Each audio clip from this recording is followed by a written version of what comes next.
নমো নমঃ সুপ্ৰভাতম শ্ৰীমৎ ভগবত গীতামৃত। আজি শ্ৰীমৎ ভগবত গীতাৰ অক্ষৰ ব্ৰহ্মযোগ নামৰ অষ্টম অধ্যায়ৰ ষষ্ঠম সংখ্যক শ্লোক। শ্লোকভাগী হৈছে এনেধৰণৰ: ইয়ং ইয়ং ৱাপি স্মৰণ ভাৱং ত্যজত্যন্তে কলেৱৰম তং তমেবৈতি কৌন্তেয় সদা তদ্ভাৱভাৱিতঃ।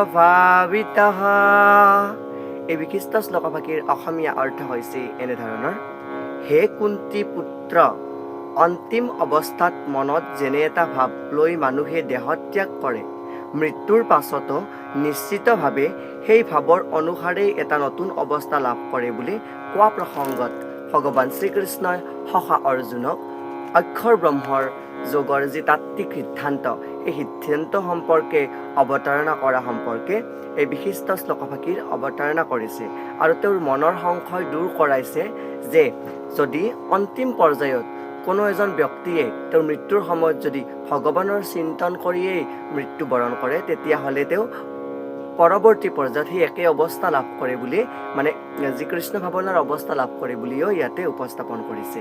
এয়ে উক্ত বিশিষ্ট শ্লোকভাগীৰ সৰল অৰ্থ। ধন্যবাদ।